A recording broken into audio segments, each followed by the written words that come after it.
Hi, this is Hey Christian. I'm David Rice.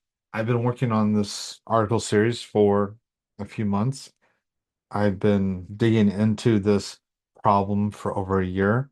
I think my entire career, academic career, has really been about this problem ever since I first started studying Hume, Marx, Voltaire, even C.S. Lewis, Chesterton.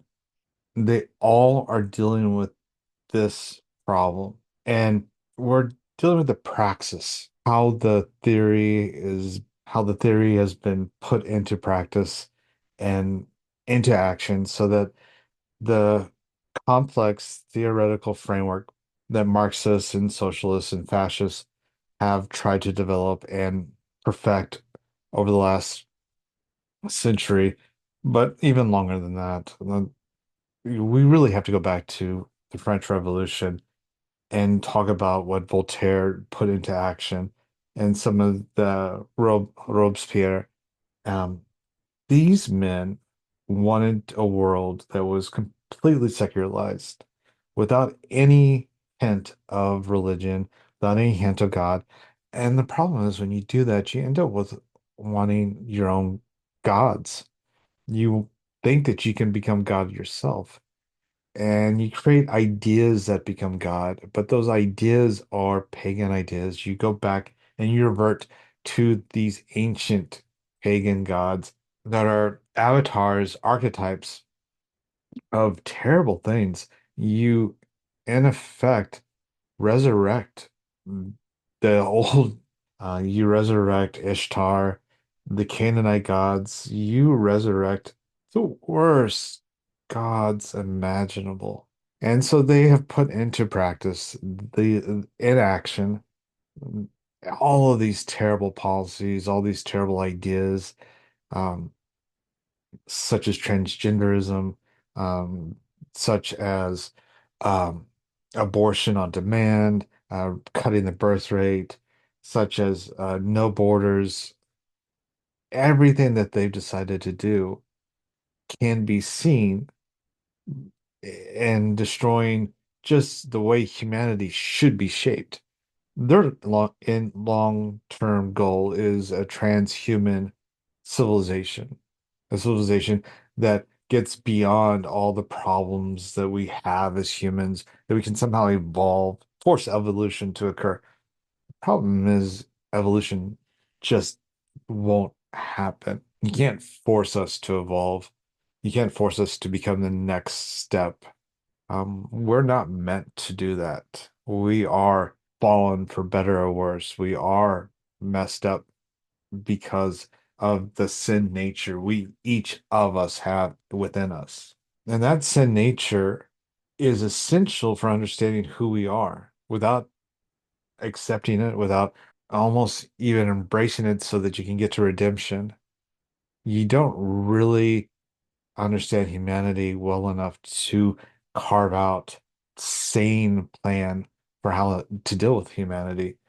And the only sane plan that really has been successful was what the founding fathers tried to put forth. What the socialists, the Marxists, and the fascists, they're all really, they're just different branches from the same tree. Um, they all come from the French Enlightenment. They think that they can somehow do better than everybody else before. They have this arrogance.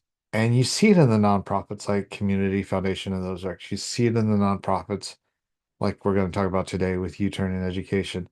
They are more educated than everybody else. They have this sense of authority.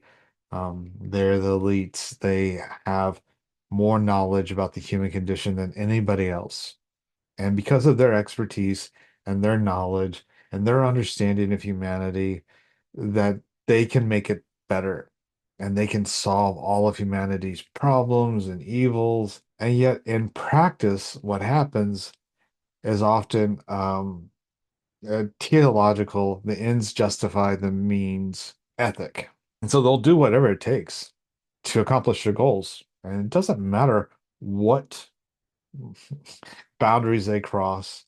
Doesn't matter who they crush, who they hurt, as long as they get to the end result. It's well, what communism declares when they say it doesn't matter how, as long as you get to your utopia at the end, it doesn't matter how much hell you have to go through to get there. And that's kind of what we have to deal with these nonprofits who are so progressive and so ideologically woke. So let's talk about washing the spider out. Nonprofits are used to hide progressive actions. Even churches often jump on board thinking they are helping the common good. The progressive nonprofits all operate in the same web of influence.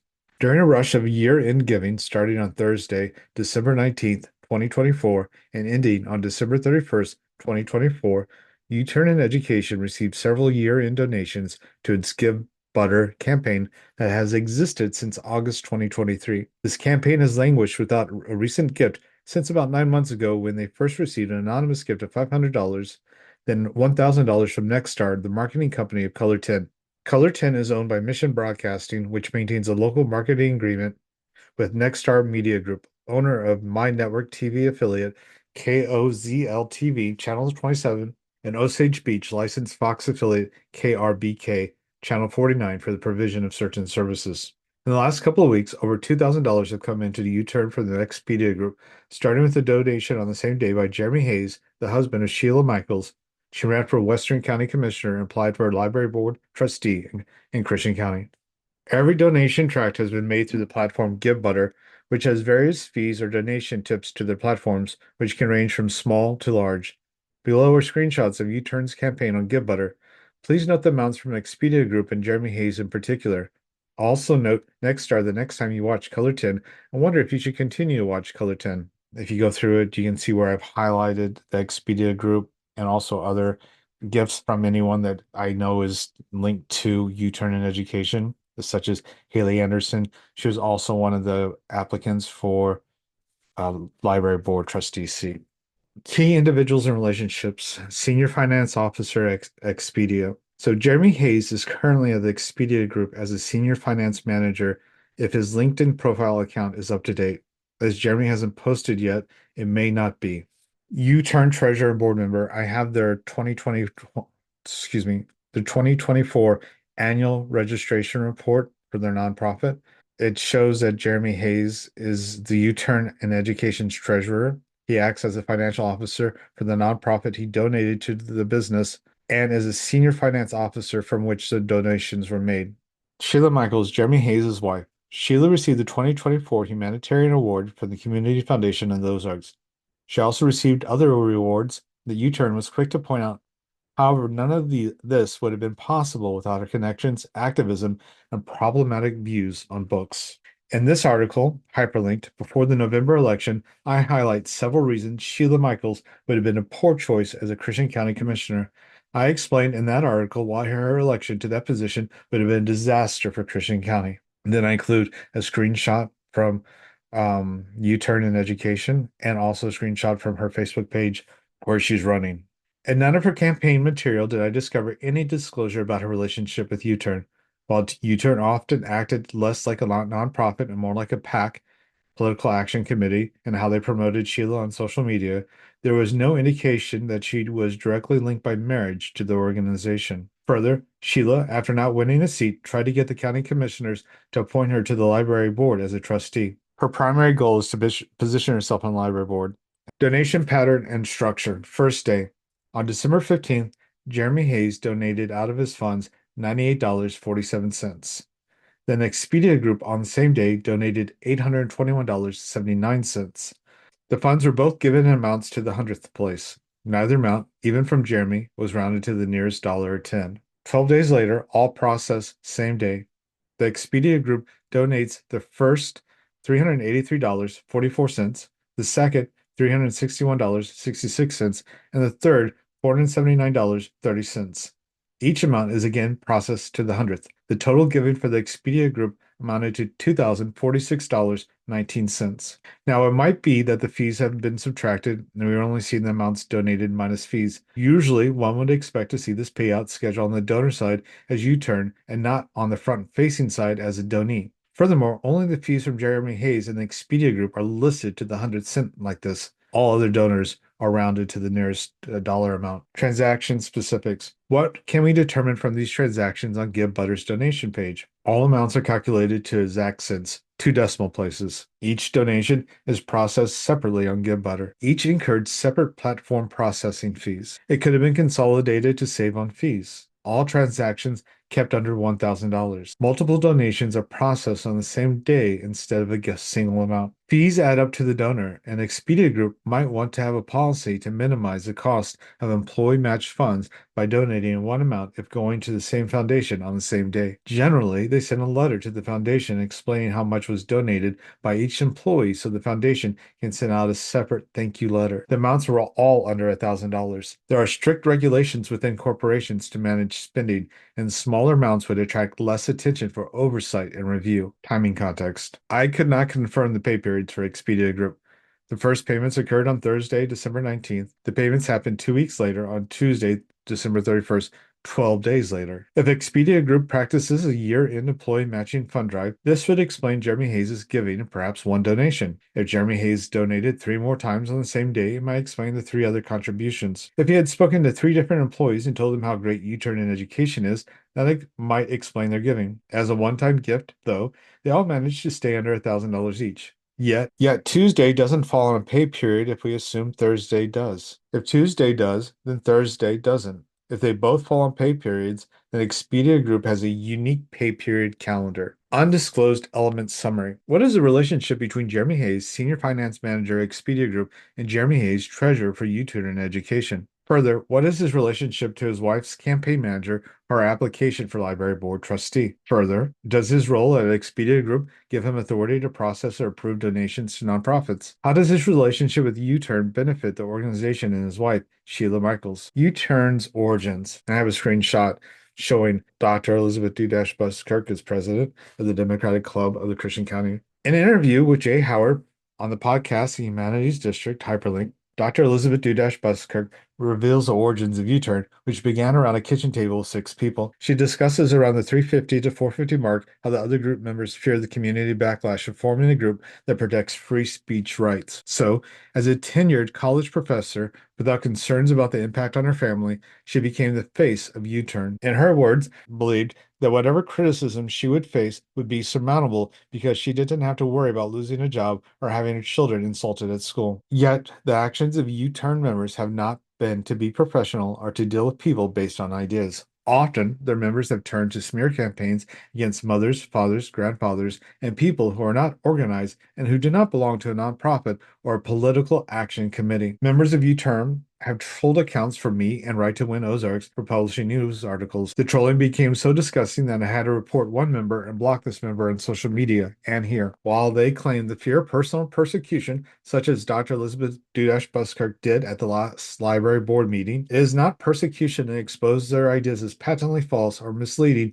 as we have done through our work at Hit Christian and Right to Win Ozarks. U-Turn in Education tries to turn Christian nationalists into a slur because Christians care about child porn in libraries and schools. U-Turn in Education's actions in history. Journalism or character assassination, a response to U-Turn's library board coverage. U-Turn in Education tries to rally her allies by demonizing the opposition. The tyranny of the Miller test. And Susan Wade quit writing about Christian County for Springfield Daily Citizen. In the same podcast, we learn much about U-Turn's purpose. Dr. Dudash Buskirk upholds that Fun Home, a book, doesn't have any problematic images. She claims at the 23-25 minute mark that she would never tell anyone what to do at a junior high library because she has no education there. She is falling for a logical fallacy. One does not need education to know if something is right or wrong. This is the fallacy of authority. I do not need to be an expert in nuclear engineering to know that I should not irradiate an entire city with cesium-137. One does not need to be an education expert to know that putting child porn into a junior high or high school library is like putting cesium-137 into the water supply. It will cause moral cancer to spread among young students. Let's look at Fun Home to understand what she claims she couldn't see. And then I have 4 images. The first image, there's a woman having oral sex with another woman. The second image, it continues that action. There's nudity, some nudity with oral sex. Again, there's another woman. She's some nudity. There's some sexual scenes. And then there's a cadaver who's nude on a table, and you can see his genitals. Fun Home isn't just about a young girl who is seduced into being a lesbian at college who grew up with a gay father. It's a graphic novel depicting sexual acts with graphic descriptions of sexual abuse. This isn't material that is appropriate for the development of young minds. Dr. Dudash Buskirk makes a complaint in the podcast. One complaint is that the parents who asked for the book to be restricted or removed hadn't read every single word in this book. She assumes that the book must be maintained in the library if it has any literary quality. Cesium 137 also has a purpose and can be used for treating cancer or industrial purposes. Just like sex has a purpose and does something necessary for us all, but sex in the wrong place and wrong time is dangerous. Exposing children to sexually explicit material that condones or appears to celebrate sexual abuse will harm a child. U-Turn in Education wasn't formed to protect the free speech rights of a child to read any book a child wants to read, even if the book will harm a child irreparably. It was formed to protect the rights of publishers to produce and distribute material like Fun Home in the taxpayer-funded libraries of our schools and communities. In many ways, U-Turn in Education props up a broken crony market system that has moved from capitalism to fascism. Non-government organizations like the American Library Association give U-Turn in Education in-kind donation support through online material and training, which helps turn them into effective activists. The ALA are paid stooges who need the publishers to exist, but also work closely with the government to control how much people are learning. The goal is to remove classical books and replace them with this pre-modern literature that is focused on gender identity, sexual impulses, pagan idolatry, and Marxist ideology. U-Turn represents one of the necessary tools in this new system. They're essentially cheap marketing and PR arms for the publishers of books like Fun Home and Genderqueer. I do not know why women fill the ranks of organizations like U-Turn, or why women see this as an existential fight to save marginalized communities and help them find their true selves. I don't know their motivation, can only guess why U-Turn has decided to promote sexually explicit and racist books as a PR firm for publishers and the ALA. Yet they do, and participate in propaganda to mislead their local communities because they believe they have moral justification for doing so. The next part is the nonprofits like Sheila Michaels Book Bag Program. The removal of classical literature. I have a image showing the book bag program. Talks about the 400 visitors and 260 plus children served. Donations from Clever Free Methodist Church and Mount Sinai Baptist Church in Clever. Also Craft, the Attic Flea Market, and Antiques. For 1,420 books given away. Care to Learn has also participated.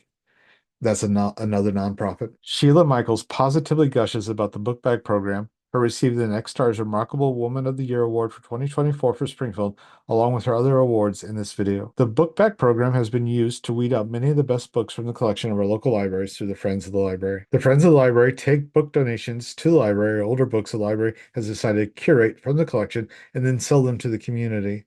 They then take the proceeds and return the money to the library. Yet with the book bags program, the books are donated directly to children in need of books and period bags for girls and possibly boys pretending to transition to girls. This seems like a fantastic idea for young children to get great, lightly used books to read. However, the purpose is darker. The radical education of Dr. Dudash and others, as well as Dr. Dudash's two YouTube channels, Critic 1999, reveal a lot about both organizations' radical beliefs. To further understand what is occurring, here are the words of Lorena German, author of The Anti-Racist Teacher. So let's be honest, the conversation really isn't about universality. This is about ingrained and internalized elevation of Shakespeare in a way that excludes other voices. This is about white supremacy and colonization. Though I don't have direct evidence, I believe the local progressives wanted to curate these colonial books without being accused of censorship. Besides the comments by German, we have other examples of libraries removing books before 2007 hyperlink. I will credit them for being fiendishly clever in the conception of the book bag program. It is deviously brilliant. While Dr. Dudash has many YouTube videos, I could only find this one research article she wrote with two other authors in 2018 highlighting her radical academic feminism. Until the social construction of woman as speaker changes to discursively, and until this change is accepted, researchers will continue to question the success or failure of campaigns as hinged on gender stereotypes. Future study of mixed gender campaigns as they are represented in the media may use the results found here as a place to start, with a rejection of essentialized gender differences and the acceptance of rhetorical constraints tied to the political act. In the conclusion of their study, after starting with the premise that women can't win because of the media, they conclude women can't win because of the media. It's groundbreaking research. I will find misogyny, and look, there it is. I don't think it's a stretch for me to conclude that the same people who speak out against racism and homophobia at the library board meetings start without the evidence and then easily find it because it must exist. Books, the books that uplift us and make us better than we are dangerous. They violate the cardinal rule of the progressive leftists, make everyone into a base animal. The push of sexually explicit material is designed to lower our views of ourselves and others. Our horizon shifts from the grand purpose and higher calling of grand adventures to our groin. Our stomach compels us forward as we try to eat our Ouroboros tail. That is the purpose of post-colonial and anti-racism and book curation. The book bag program started by Sheila Michaels isn't about empowering young children with good books, but removing as quickly as possible, under the guise of charity, the best books in our community so they can replace them with books that leave us stunted and twisted goblins. The book bag program is a Trojan horse for their activism, so most parents aren't aware of what is happening, but they gratefully accept the books, believing their children are being lavished with gifts. This Trojan horse is impoverishing the community of valuable books and materials paid for by the taxpayers. U-Turn is closely tied to Sheila Michaels' book bag program, which created a fundraiser that helped them raise nearly $8,000. And I have two images, and one shows organized by U-Turn in Education. On the one hand, you have the local PR firm for the ALA and the publishers operating alongside the Christian County Library, a government organization, telling you that these books don't have sexually explicit material in them and that they are appropriate for children. On the other hand, you have the book bag program working as a charity without a 990 or 501c3 that I could find, taking books out of your community library to give away for the progressive purpose of decolonizing your library. So I have four images. One is a Facebook post. Check out the window display at the Christian County Library in Clever. Book bag coming soon. And then there's three images of the book bag program in the Clever Library. For example, should the Clever Library branch partner so closely with Bookbag, an associate of U-Turn in Education? What does it say about the relationships between a nonprofit tied to the ALA and another nonprofit working with our taxpayer-funded entity to remove books and hand out period products at a library? Would the period products be more appropriate at the health clinic? Why doesn't Sheila Michaels go there and put her period products on display at that location? It's not about the books or the period products. It's about virtue signaling. It's about the Clever Library branch communicating with the community that we associate ourselves with the radicals in our community. U-Turn and the Book Bag program are working closely together to gain recognition, success, and even awards,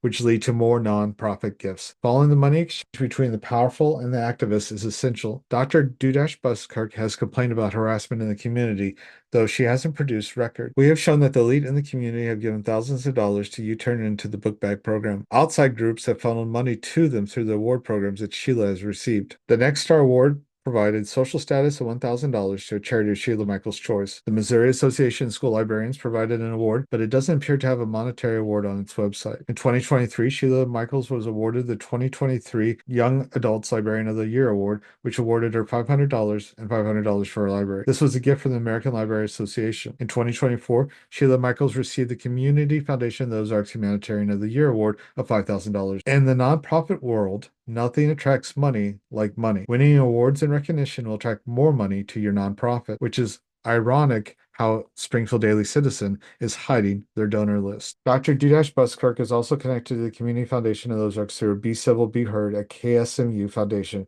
which practices polite conversations or ways to suppress free speech in our community.